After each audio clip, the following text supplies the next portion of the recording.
नमस्कार दोस्तों, स्वागत है आपका। आज हम बात करेंगे एक बहुत ही पावरफुल और कंफर्मेशन वाले कैंडलस्टिक पैटर्न की, जिसे कहते हैं ट्वीज़र टॉप। इसमें हम जानेंगे कि ट्वीज़र टॉप पैटर्न क्या है, कब एक्टिव होता है और किस तरह से entry, stop loss, target set कर सकते हैं। साथ ही हम मनी मैनेजमेंट और रिस्क रिवॉर्ड रेशियो का सही तरीका भी समझेंगे। तो चलिए शुरू करते हैं। सेगमेंट 1, ट्वीज़र टॉप क्या है? ट्वीज़र टॉप एक बियरिश रिवर्सल कैंडलस्टिक पैटर्न है। यह पैटर्न तब बनता है जब दो लगातार कैंडल्स का हाई लगभग बराबर हो। इससे यह पता चलता है कि अब बायर्स की ताकत कम हो रही है और सेलर्स का दबाव बढ़ रहा है। ट्वीज़र टॉप की पहचान कैसे करें? पहला, बुलिश कैंडल अप ट्रेंड में एक बुलिश कैंडल बनती है। इसका हाई प्राइस इस पैटर्न का पहला महत्वपूर्ण बिंदु होता है। दूसरा, बियरिश कैंडल एक बियरिश कैंडल बनती है जिसका हाई पहले बुलिश कैंडल के हाई के बराबर होता है। इस कैंडल का क्लोजिंग प्राइस नीचे की तरफ होता है। सेगमेंट 2, ट्वीज़र टॉप कब एक्टिव होता है? ट्वीज़र टॉप तब एक्टिव होता है जब दूसरा बियरिश कैंडल हो और पहले कैंडल के हाई के आसपास खुलने के बाद नीचे की तरफ क्लोज हो। इसके साथ अगर अगले दिन मार्केट में गिरावट दिखती है तो यह पैटर्न और मजबूत हो जाता है। कंफर्मेशन के लिए इस कैंडल का ध्यान रखना चाहिए, जो इस बात का संकेत देगा कि सेलिंग प्रेशर लगातार बढ़ रहा है या नहीं।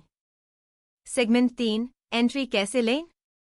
जब ट्वीज़र टॉप बन जाए तो अगले कैंडल भी नीचे की तरफ है और ट्वीज़र टॉप के लो के नीचे बंद होती है, तो आप एक शॉर्ट पोजीशन यानी सेल ट्रेंड में एंट्री ले सकते हैं, जो इस केस में 4,186 रुपये पर है। सेगमेंट 4, स्टॉप लॉस कैसे सेट करें? स्टॉप लॉस हमेशा पिछले हाई के ऊपर लगाना चाहिए। ट्वीज़र टॉप पैटर्न में दोनों कैंडल्स का हाई लगभग बराबर होता है, तो आप दोनों कैंडल्स के हाई के ऊपर अपना स्टॉप लॉस सेट कर सकते हैं। इस उदाहरण में स्टॉप लॉस 4,460 रुपये पर रखा जा सकता है, ताकि अगर मार्केट उल्टा चल जाए तो आपका नुकसान कंट्रोल में रहे। सेगमेंट 5, टारगेट कैसे सेट करें? अब बात आती है टारगेट की। टारगेट हमेशा रिस्क रिवॉर्ड रेशियो के हिसाब से सेट करना चाहिए। अगर आपका स्टॉप लॉस 10 रुपये है तो 1:2 के रिस्क रिवॉर्ड रेशियो के हिसाब से आपका टारगेट 20 रुपये का होना चाहिए। इस केस में एंट्री 4,186 रुपये पर है और स्टॉप लॉस 4,460 रुपये पर, तो हमारा टारगेट 3,638 रुपये का होगा।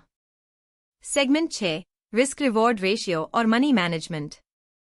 अब बात करते हैं सही मनी मैनेजमेंट और रिस्क रिवॉर्ड रेशियो की। हमारा स्टॉप लॉस 274 रुपये है और टारगेट 548 रुपये। इस हिसाब से हमारा रिस्क रिवॉर्ड रेशियो 1:2 है। यानी कि अगर आप 36 से 37 शेयर लेते हैं और आपका स्टॉप लॉस हिट होता है तो आप 10,000 रुपये खो सकते हैं। लेकिन अगर टारगेट हिट होता है तो आपको 20,000 रुपये का मुनाफा होगा। सेगमेंट 7, पोजीशन साइजिंग एक महत्वपूर्ण बात है। आप अपने कुल कैपिटल का केवल 1 से 2% रिस्क लें। मान लीजिए आपके पास 5 लाख रुपये का ट्रेडिंग अकाउंट है, तो आप हर ट्रेड में सिर्फ 1% यानी 5,000 रुपये का रिस्क लेंगे। इस केस में अगर स्टॉप लॉस 274 रुपये है तो आप 18 शेयर तक ले सकते हैं, ताकि आपका रिस्क 5,000 रुपये से ज्यादा ना हो। तो दोस्तों, ये था ट्वीज़र टॉप पैटर्न का पूरा विश्लेषण। अगर आपको यह वीडियो पसंद आया हो तो इसे लाइक और शेयर जरूर करें और हमारे चैनल को सब्सक्राइब करें। धन्यवाद।